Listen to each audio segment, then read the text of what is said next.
बिस्मिल्लाहिर्रहमानिर्रहीम। अस्सलाम वालेकुम। आज चैप्टर नंबर 4 और चैप्टर का नाम periodic table and periodicity of properties और लेक्चर नंबर 29। आज का जो मेरा टॉपिक है वो प्रॉपर्टीज़ ऑफ हैलोजेंस। पहले जो प्रॉपर्टीज़ ऑफ हैलोजेंस है ना, अपीयरेंस ऑफ हैलोजेंस, ये मैंने आपको पिछले लेक्चर के अंदर समझा दी थी, यानी कि लेक्चर नंबर 28 के अंदर। अब जो हमारे पास है पहली जो प्रॉपर्टीज़ थी अपीयरेंस ऑफ हैलोजेंस, दूसरी जो हमारे पास है ना इलेक्ट्रॉनिक कन्फिगरेशन किस चीज़ की, हैलोजेंस की। हमारे पास नंबर 3 पे जो आती है ना वो डेंसिटी ऑफ हैलोजेंस, और नंबर जो 4 पे आती है वो आती है रिएक्टिविटी ऑफ हैलोजेंस। इसी तरह जो नंबर 5 पर आती है ना वो आती है डिस्प्लेसमेंट रिएक्शन ऑफ हैलोजेंस, और 6 नंबर पे आती है hydrogen halides and their thermal stability. जो आज जो लेक्चर नंबर जो 29 है ना उसके अंदर मैं आपको करवाऊंगा इलेक्ट्रॉनिक कन्फिगरेशन। क्या करवाऊंगा? इलेक्ट्रॉनिक कन्फिगरेशन प्रॉपर्टीज़ हैलोजेंस की। तो इलेक्ट्रॉनिक कन्फिगरेशन क्या होता है हमारे पास? ये इलेक्ट्रॉनिक का मतलब होता है इलेक्ट्रॉन्स, और कन्फिगरेशन का मतलब होता है तरतीब। इलेक्ट्रॉन्स को तरतीब देना। इलेक्ट्रॉन्स को तरतीब हमने कहाँ पर देना है? तो इलेक्ट्रॉन्स को तरतीब देना होता है सब शेल के अंदर। किसके अंदर तरतीब देना होता है हमने? सब शेल के अंदर। यानी कि इलेक्ट्रॉन्स को तरतीब देंगे हम सब शेल के अंदर। किसके अंदर देंगे? इलेक्ट्रॉन्स को तरतीब देना सब शेल के अंदर। तो मैं आपको समझा देता हूँ सब शेल क्या होता है हमारे पास। ये जो एटम होता है ना, ये छोटा सा क्या हमारे पास, ये एक एटम होता है हमारे पास। इसके अंदर ना 3 लोग पाए जाते हैं। एक होता है इलेक्ट्रॉन और दूसरा हमारे पास होता है प्रोटॉन। क्या होता है? प्रोटॉन। और प्रोटॉन के ऊपर चार्ज कौन सा होता है? पॉजिटिव होता है हमारे पास। इसी तरह जो हमारे तीसरे नंबर पे आता है ना वो आता है न्यूट्रॉन। एक एटम के दरमियान में ना 3 लोग पाए जाते हैं। एक होता है इलेक्ट्रॉन, एक होता है प्रोटॉन, एक क्या होता है? न्यूट्रॉन होता है। इनको बोलते हैं सब एटॉमिक पार्टिकल्स। इनको क्या बोलते हैं? सब एटॉमिक पार्टिकल्स बोलते हैं हमारे पास। अगर आपसे पूछे कोई क्या ना एटम के ना सब एटॉमिक पार्टिकल्स कौन से होते हैं, तो आपने बता देना इलेक्ट्रॉन्स, प्रोटॉन और न्यूट्रॉन होते हैं हमारे पास। ये जो एक एटम होता है ना इसके दरमियान में होता है न्यूक्लियस। एक एटम के दरमियान में क्या होता है? एक एटम के दरमियान में होता है न्यूक्लियस। इसके अंदर होता है प्रोटॉन। इसके अंदर क्या होता है? प्रोटॉन और न्यूट्रॉन होते हैं हमारे पास। ये प्रोटॉन के ऊपर होता है पॉजिटिव चार्ज और न्यूट्रॉन के ऊपर कोई चार्ज नहीं होता हमारे पास। ये दोनों किसके अंदर पाए जाते हैं? ये दोनों पाए जाते हैं न्यूक्लियस के अंदर। न्यूक्लियस के अंदर ना 2 सब एटॉमिक पार्टिकल्स पाए जाते हैं, प्रोटॉन और न्यूट्रॉन। न्यूक्लियस के ऊपर चार्ज होता है पॉजिटिव। न्यूक्लियस पे चार्ज कौन सा होता है? न्यूक्लियस पे चार्ज होता है पॉजिटिव, और वो किसकी वजह से होता है? प्रोटॉन की वजह से होता है। किसकी वजह से होता है? प्रोटॉन की वजह से। और न्यूट्रॉन की वजह से कोई चार्ज नहीं होता, क्योंकि न्यूट्रॉन्स के ऊपर कोई चार्ज नहीं होता हमारे पास से। अच्छा, अब तो ये प्रोटॉन और न्यूट्रॉन तो दोनों इस्तेमाल हो गए। इर्द गिर्द होते हैं शेल। इर्द गिर्द क्या होते हैं? शेल। और शेल के अंदर क्या होते हैं? शेल के अंदर इलेक्ट्रॉन्स क्या कर रहे होते हैं? शेल के अंदर इलेक्ट्रॉन्स रिवॉल्व कर रहे होते हैं हमारे पास। ये समझ आ गया? जो ये शेल नंबर जो 1 होता है ना इसको रिप्रेजेंट करते हैं n = 1। n का मतलब क्या होता है? n का मतलब होता है प्रिंसिपल क्वांटम नंबर। जो प्रिंसिपल क्वांटम नंबर की वैल्यू जो 1 होती है ना इसका मतलब होता है शेल नंबर 1 है। और इसमें कौन सा शेल होता है? इसका k शेल। समझ आ गया? इसके अलावा जब दूसरा शेल होता है ना, दूसरा शेल उसकी वैल्यू होती है प्रिंसिपल क्वांटम नंबर की वैल्यू होती है 2। इसका मतलब होता है k के बाद आता है l शेल। क्या आता है? l shell. इसी तरह जब n की वैल्यू होती है 3 तो इसका क्या मतलब होता है? इसका होता है KLMN। इसका क्या होता है? m होता है। इसी तरह हमारे पास जो होता है n की वैल्यू कितनी होगी? 4, यानी कि इसका होता है n शेल हमारे पास। तो शेल कौन कौन से होते हैं? शेल होता है k shell, l shell, m shell और n शेल होते हैं हमारे पास। ये जो k शेल होते हैं ना, k शेल के अंदर 2 इलेक्ट्रॉन्स होते हैं। कितने इलेक्ट्रॉन्स होते हैं? 2 इलेक्ट्रॉन्स होते हैं। जो एल शेल होता है ना, एल शेल के अंदर 8 इलेक्ट्रॉन्स होते हैं। जो एम शेल होता है ना, एम शेल के अंदर भी ना आपके पास जो 8 है, 8 को नीचे लिखो, एक साथ एक और लगा दो तो कितने इलेक्ट्रॉन होते हैं? 18 इलेक्ट्रॉन्स होते हैं हमारे पास। ये जो एन शेल होता है ना इसके अंदर कितने इलेक्ट्रॉन होते हैं? इसके अंदर 32 इलेक्ट्रॉन पाए जाते हैं हमारे पास। ये समझ आ गया? जो न्यूक्लियस होता है न्यूक्लियस के इर्द गिर्द होते हैं शेल। पहले शेल को बोलते हैं के शेल, दूसरे को LMN। के शेल के अंदर कितने इलेक्ट्रॉन आते हैं? के शेल के अंदर 2 इलेक्ट्रॉन आते हैं। 8 इलेक्ट्रॉन, 18 इलेक्ट्रॉन और 32 इलेक्ट्रॉन आते हैं हमारे पास। ये समझ आ गया? इसके बाद में जो शेल होता है ना, क्या शेल शेल के अंदर मजीद होते हैं सब शेल, शेल के अंदर मजीद क्या होते हैं, सब शेल होते हैं हमारे पास, क्या होते हैं, सब शेल होते हैं। और वो सब शेल कौन से होते हैं, सब शेल होता है एक एस, एक होता है पी, एक होता है डी, एक होता है एफ। ये समझ आ गया, शेल के एल एम एन। और जो शेल इनके अंदर क्या होते हैं, इनके अंदर होते हैं सब शेल। वो कौन सा होता है, वो होता है S P D F. S वाला जो होता है ना एस सब शेल, उसमें कितने इलेक्ट्रॉन आते हैं, उसके अंदर 2 इलेक्ट्रॉन आते हैं। और जो पी वाला होता है ना, पी के अंदर कितने इलेक्ट्रॉन आते हैं, इसके अंदर 6 इलेक्ट्रॉन आते हैं हमारे पास। पी को तुम अगर उल्टा कर दो, घुमा दो ना, तो 6 इलेक्ट्रॉन बन जाते हैं हमारे पास। ये जो डी होता है, डी में अंदर कितने इलेक्ट्रॉन आते हैं, डी के अंदर 10 इलेक्ट्रॉन आते हैं हमारे पास। जो एफ होता है ना, एफ के अंदर कितने इलेक्ट्रॉन आते हैं, एफ के अंदर 14 इलेक्ट्रॉन्स आते हैं हमारे पास। ये समझ आ गया, शेल के अंदर क्या होते हैं, सब शेल होते हैं हमारे पास। ये समझ आ गया। अब हमारे पास ना जब n की वैल्यू 1, यानी कि जब शेल नंबर 1 होता है ना, शेल नंबर 1 यानी कि के शेल, इसके अंदर कितने सब शेल आते हैं, इसके अंदर एक सब शेल आता है। जब n की वैल्यू 2, यानी कि जब शेल नंबर कितना है, शेल नंबर 2, तो शेल नंबर 2 कौन सा होता है, वो एल शेल। एल का शेल नंबर कौन सा होता है, 2। तो इसके अंदर 2 सब शेल पाए जाते हैं, एक होता है एस और एक होता है पी। समझ आ गया। जब शेल नंबर कितना है, 3, यानी कि शेल नंबर 3 यानी कि n की वैल्यू कितनी है, 3, तो इसके अंदर 3 सब शेल पाए जाते हैं, एक होता है एस, एक होता है पी और एक होता है डी। अब पीरियड शेल नंबर कितना है, शेल नंबर 4 है, यानी कि इसके अंदर कौन से सब शेल पाए जाएंगे, इसके अंदर 4 सब शेल पाए जाते हैं, एक होता है एस, एक होता है पी, एक होता है डी और एक एफ सब शेल होते हैं हमारे पास। ये अच्छा, के शेल के अंदर कितने इलेक्ट्रॉन आते हैं, 2 इलेक्ट्रॉन आते हैं। और जो एस वाला होता है, एस के अंदर भी कितने इलेक्ट्रॉन आते हैं, 2 इलेक्ट्रॉन होते हैं। इसी वजह से एक बैलेंस हो जाती है हमारे पास। जो एल शेल होता है ना, एल शेल के अंदर कितने इलेक्ट्रॉन आते हैं, 8 इलेक्ट्रॉन आते हैं हमारे पास। ये जो एस वाला होता है, एस में कितने इलेक्ट्रॉन, 2 और पी में 6 और 2 को जब जमा करो कितने आ जाते हैं, जब 8 आ जाते हैं हमारे पास। ये एम में कितने, 18, तो यहाँ पर 2 6 और यहाँ पे कितने आ जाते हैं, 10 इलेक्ट्रॉन आ जाते हैं, तो दोबारा कितने 18 हो जाते हैं हमारे पास। ये समझ आ गया। अगर n की वैल्यू 1 तो यानी कि के शेल के अंदर 2 इलेक्ट्रॉन। जब n की वैल्यू 1 तो इसके अंदर कितने सब शेल आएंगे, इसके अंदर एक सब शेल आता है। जब एल का मतलब क्या होता है, शेल नंबर 2, तो इसके अंदर 2 सब शेल आ जाते हैं हमारे पास। ये समझ आ गई। अब हमने जो इलेक्ट्रॉन्स को तरतीब देनी है ना, वो इलेक्ट्रॉन्स को तरतीब देनी है पहले सब शेल के अंदर, यानी कि S P D and F के अंदर इलेक्ट्रॉन्स को तरतीब देनी है हमने। ये समझ आ गया। पहले नंबर पे आता है हमारे पास फ्लोरीन। पहले पे कौन आता है, फ्लोरीन। फ्लोरीन का जो एटॉमिक नंबर होते हैं ना, फ्लोरीन का एटॉमिक नंबर होता है 9। इसके अंदर 9 प्रोटॉन होते हैं, 9 इलेक्ट्रॉन्स होते हैं। हमने इलेक्ट्रॉन्स को तरतीब देना है सब शेल के अंदर। ये समझ आ गया। अच्छा, इसको लिखने से पहले ना मैं आपको इलेक्ट्रॉनिक कन्फिग्रेशन लिखने का रूल बता देता हूँ या रट्टा लगवा देता हूँ कैसे इसको याद करना है आपने। ये आपने याद करना है कि स्कूल यानी कि एस सब शेल, स्कूल कैसे याद करना है आपने, स्कूल। इसके बाद आ जाएगा पब्लिक स्कूल। क्या आ जाएगा, पहले आपने बोला स्कूल 2 दफ़ा, अब आपने बोलना है पब्लिक स्कूल, इसके बाद दोबारा पब्लिक स्कूल। समझ आ गया। पहले आपने बोलना है स्कूल, फिर बोल देना पब्लिक स्कूल। इसके बाद आपने बोलना है डिग्री पब्लिक स्कूल, इसके बाद बोल देना आपने डिग्री पब्लिक स्कूल बोल देना आपने। ये तो मतलब कि स्कूल 2 दफ़ा बोला और पब्लिक स्कूल 2 दफ़ा बोला।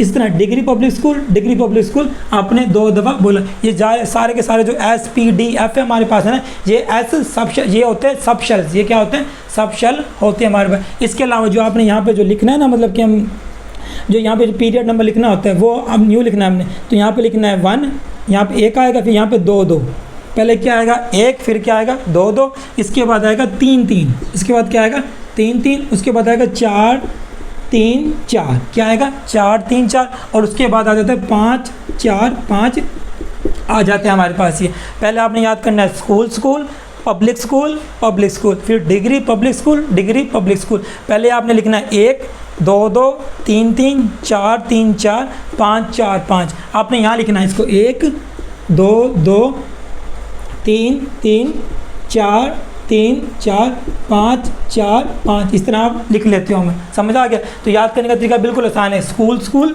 पब्लिक स्कूल, फिर डिग्री पब्लिक स्कूल, फिर 1, 2, 3, 4, 3, 4, 5, 4, 5 हो जाते हैं हमारे पास। ये अब फ्लोरीन का जो एटॉमिक नंबर है ना, फ्लोरीन का एटॉमिक नंबर 9 होता है, यानी कि इसके अंदर 9 प्रोटॉन 9 इलेक्ट्रॉन। हम तरतीब देंगे 9 इलेक्ट्रॉन्स को। तो आप कैसे इलेक्ट्रॉनिक कन्फिग्रेशन तो लिखोगे, तो आपने पहले लिखना है यहाँ पे स्कूल, क्या लिख लिया स्कूल। इसके बाद दोबारा लिख लेना है आपने स्कूल। इसके बाद आपने लिख लेना है पब्लिक। अब हमने लगाना है यहाँ पे 1 और यहाँ पे आ जाएगा 2 और यहाँ पर आ जाएगा 2। समझ आ गया। अब हमारे पास जो ये होता है ना, जो S वाला होता है ना, S के अंदर कितने इलेक्ट्रॉन आते हैं, ज़्यादा से ज़्यादा 2 इलेक्ट्रॉन, और P वाले में कितने आते हैं, 6 इलेक्ट्रॉन आते हैं हमारे पास। ये तो आपने लिख देना है 2 इलेक्ट्रॉन और यहाँ पे लगा देना है 2, और यहाँ पे कितने लगा देना, आपने 5 इलेक्ट्रॉन लगा देने। तो यहाँ पे देखो 2 और 2 2 4 और 5 9 हो जाती है हमारे पास ये। तो 9 इलेक्ट्रॉन्स को हमने तरतीब दे दी हमने, ये समझ आ गया। अच्छा, इसके अलावा जब आप इलेक्ट्रॉनिक कन्फिग्रेशन लिख लोगे ना, तो आप इसके ज़रिए इसकी पोजीशन भी बता सकते हो। अब हमारे पास जो है ना 2 का मतलब है इसका जो पीरियड नंबर है ना, पीरियड नंबर इसका कितना है, इसका पीरियड नंबर 2 है। अच्छा, इसके अलावा जितना पीरियड नंबर इसका कितना है 2, तो इसके अंदर 2 शेल पाए जाते हैं हमारे पास। ये समझ आ गया। हमारे जो फ्लोरीन होता है ना, फ्लोरीन के जो पहले शेल के अंदर ना 2 इलेक्ट्रॉन होते हैं, और दूसरे शेल के अंदर कितने इलेक्ट्रॉन होते हैं, दूसरे शेल के अंदर 7 इलेक्ट्रॉन होते हैं हमारे पास। ये तो पीरियड नंबर इसका कितना है, पीरियड नंबर 2 है। तो इसके अंदर कितने शेल पाए जाएंगे, इसके अंदर 2 शेल पाए जाते हैं हमारे पास। ये बस आपने यही याद करना है, जो शुरू में होता है ना वो किस चीज़ को रिप्रेजेंट करता है, पीरियड को। इसके अलावा अगर जो आखिरी जो इलेक्ट्रॉन होता है ना वो किस में पाया जा रहा है, पी में। तो जो ब्लॉक है ना, ये किस चीज़ को रिप्रेजेंट करता है, ब्लॉक को। ब्लॉक नंबर कौन सा है, ये ब्लॉक नंबर पी है हमारे पास। ये अब बात आती है ग्रुप की, किसकी बात आती है, ग्रुप की। अब हमारे पास ये पीरियड नंबर 2 और ये भी पीरियड नंबर 2, इन दोनों की पावर को क्या कर देना है, इन दोनों की पावर को हमने कर देना है जमा। तो जवाब कितना आ जाएगा, 7। तो ग्रुप नंबर कितना आ गया, 7। पहले जो रूल होता था ना इसका ग्रुप का, जो हैलोजन उसका नाम होता है 7th है, उसको क्या बोलते थे हम, 7th ए बोलते थे। लेकिन न्यू रूल के मुताबिक जो ग्रुप नंबर इसको बोल दिया हमने 17, इसको क्या बोल दिया, 17 बोल दिया। तो अगर किसी का ना आखिरी इलेक्ट्रॉन पी सब शेल में आ जाता है, तो ना उसके अंदर मजीद हम 10 को ऐड कर देते हैं, जो आप कितना आ जाता है, वो 17 आ जाते हैं हमारे पास। ये समझ आ गया। हमने इलेक्ट्रॉनिक कन्फिग्रेशन लिख के दिखा दिया आपको ये। इसके अलावा ये तो मैंने इलेक्ट्रॉनिक कन्फिग्रेशन दी थी आपको, इलेक्ट्रॉन्स को तरतीब दिया था सब शेल के अंदर। अगर मैं इलेक्ट्रॉन्स को तरतीब दूँ शेल के अंदर, हमारे पास ये जो पहला शेल है ना, यहाँ पहला पीरियड है, इसमें कितना इलेक्ट्रॉन है, 2। तो आपने लिख देना यहाँ पे 2। अब यहाँ पर भी 2 और यहाँ पर भी, इन दोनों की पावर को जमा करो तो कितना जवाब आ जाता है, 7 आ जाता है हमारे पास। ये जो है ना, इसको बोलते हैं के शेल, इसको बोलते हैं एल शेल। समझ आ गया। और इसके अलावा हर एक एटम चाहता है कि ना मैं अपने इस पहले शेल में कितना इलेक्ट्रॉन होने चाहिए, 2 इलेक्ट्रॉन, और इसके अंदर कितने इलेक्ट्रॉन होने चाहिए, इसके अंदर 8 इलेक्ट्रॉन होने चाहिए। लेकिन इसके अंदर कितने इलेक्ट्रॉन की कमी है, इसके अंदर 1 इलेक्ट्रॉन की कमी है, जिसकी वजह से ये दूसरे एटम से इलेक्ट्रॉन को क्या कर लेते हैं, दूसरे एटम से इलेक्ट्रॉन को ये गेन कर लेते हैं हमारे पास। ये समझ आ गया। ये अब मैं इसके बात करवाया था, फ्लोरीन के बाद बात करता हूँ क्लोरीन की। क्लोरीन का जो एटॉमिक नंबर होता है वो 17 होता है, यानी कि 17 प्रोटॉन 17 इलेक्ट्रॉन होते हैं हमारे पास से। तो आपने इसको बोलना है स्कूल, फिर बात करनी दोबारा स्कूल की, फिर बात करना पब्लिक स्कूल, इसके बाद बात करना दोबारा पब्लिक स्कूल की हमारे पास ही। तो यहाँ पे आपने लगा देना 1, यहाँ पे लगा देना 2, यहाँ पे लगा देना 2, और यहाँ पे लगा देना 3, और यहाँ पे लगा देना 3। समझ आ गए। तो यहाँ पे टोटल कितने इलेक्ट्रॉन है, टोटल 17 इलेक्ट्रॉन है। तो यहाँ पे कितने हो जाएंगे, 2 और 2 4 और 6 10 11 12 और यहाँ पे 5। समझ आ, टोटल कितने इलेक्ट्रॉन हो जाएंगे, 17 इलेक्ट्रॉन हो जाते हैं हमारे पास। अब हमसे अगर कोई पूछे ना इसके पीरियड नंबर, तो आपने बता देना पीरियड नंबर इसका कितना है, पीरियड नंबर इसका 3 है हमारे पास। और अगर आपसे कोई पूछे ब्लॉक, तो आप बता देना ब्लॉक नंबर कितना है इसका, ब्लॉक नंबर P हमारे पास है। इसके बाद बात करते हैं ग्रुप की। ग्रुप नंबर इसका कितना है, ग्रुप नंबर ये भी 3 ये भी 3, इन दोनों की पावर को जमा करो तो जवाब कितना आ जाता है, 7। तो 7 के अंदर मजीद हमने क्या ऐड कर देना, 10। तो जवाब कितना आ जाएगा, ग्रुप नंबर इसका 17 होता है हमारे पास। ये समझ आ गया। ये इस तरह आप इलेक्ट्रॉनिक कन्फिग्रेशन के ज़रिए तीनों आप पीरियड भी बता सकते हो, ब्लॉक भी बता सकते हो, और ग्रुप भी बता सकते हो। ये अभी जो मैंने इलेक्ट्रॉन को तरतीब दिया ना, ये इलेक्ट्रॉन को तरतीब दिया सब शेल के अंदर। अगर हम चाहते हैं इसको तरतीब दें शेल के अंदर, तो कैसे तरतीब देंगे, तो यहाँ पर पहले शेल के अंदर कितने इलेक्ट्रॉन है, 2 इलेक्ट्रॉन, यहाँ पर भी 2 यहाँ पर भी 2, इन दोनों की पावर को जमा करो, कितने आ जाएगा, ये 8 आ जाएगा। इसी तरह हमारे पास ये, तो कितना जवाब आ जाएगा, 7 आ जाता है हमारे पास। ये समझ आ गया। अच्छा, ये जो हमारे पास फ्लोरीन ब्रोमीन आयोडीन होता है ना, इन सब के ना आखिरी शेल के अंदर 7 इलेक्ट्रॉन होते हैं, जिसके अंदर हम 7 को ना मजीद 10 के अंदर ऐड करते हैं, तो ग्रुप नंबर कितना आ जाता है, ग्रुप नंबर 17 आ जाता है हमारे पास। जो हैलोजेंस होते हैं ना, इनके सबके आखिरी शेल के अंदर 7 इलेक्ट्रॉन होते हैं। इन सब के ना आखिरी शेल के अंदर एक इलेक्ट्रॉन से कमी होती है, जिसकी वजह से ना दूसरों से ये 1 इलेक्ट्रॉन को क्या कर लेते हैं, ये गेन कर लेते हैं हमारे पास। ये समझ आ गया ये आपको। इसी तरह मैं आपको एक और इलेक्ट्रॉनिक कन्फिग्रेशन करके समझा देता हूँ। ये हमारे पास आता है ब्रोमीन। क्या देता है? ब्रोमीन। ब्रोमीन का जो एटॉमिक नंबर होता है ना वो होता है 35। कितना होता है वो? 35 होता है। 35 का मतलब इसके अंदर 35 प्रोटॉन और 35 इलेक्ट्रॉन। लेकिन मैं जो तरतीब दूंगा ना वो तरतीब दूंगा इलेक्ट्रॉन्स को, और वो किसके अंदर दूंगा? सब शेल के अंदर। तो सबसे पहले आपने लिख देना यहाँ पे स्कूल। क्या लिख देना? School, school. इसके बाद लिख देना पब्लिक स्कूल। इसके बाद क्या लिख देना आपने? Public school. इसके बाद लिख देना डिग्री पब्लिक स्कूल, लिख देना आप ये।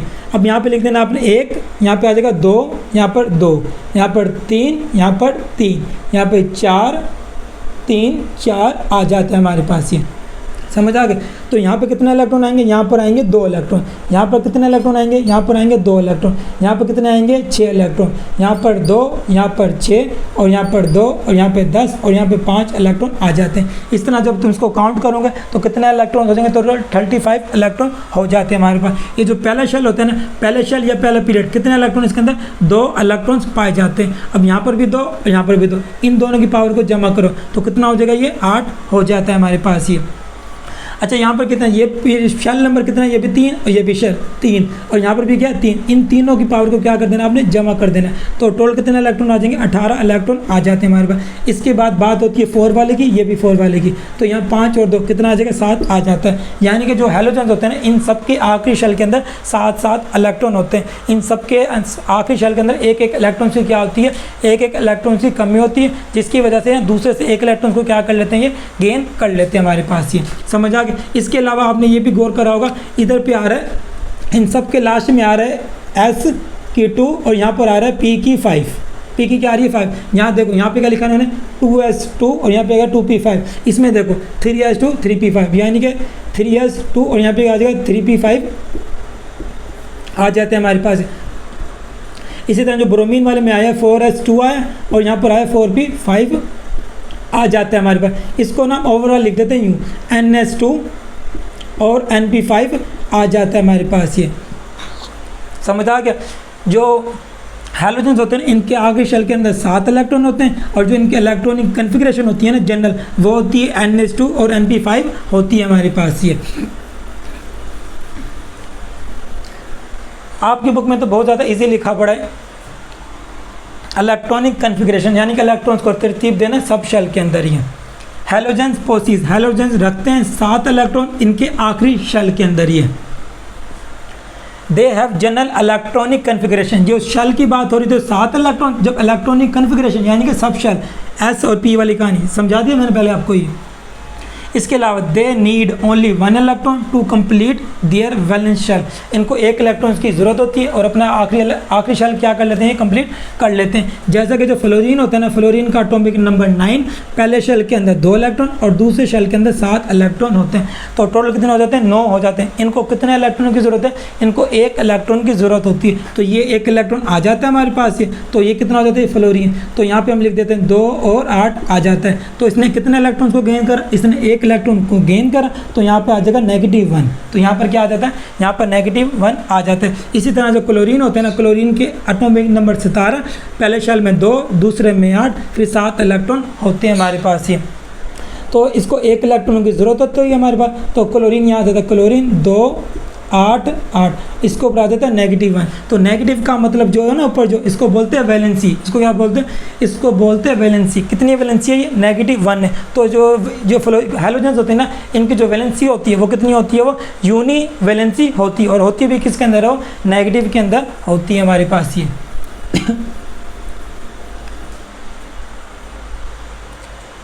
अब देखिए यहाँ पे लिखा हुआ कंसिक्वेंटली, नतीजे के तौर पर दे टेंड, इनका रुझान होता है to gain 1 electron to form uni, एक वैलेंसी नेगेटिव आयन, यानी कि fluoride ion, chloride ion, bromide ion and iodide ion होता है हमारे पास ये। अभी तक के लिए थैंक यू सो मच।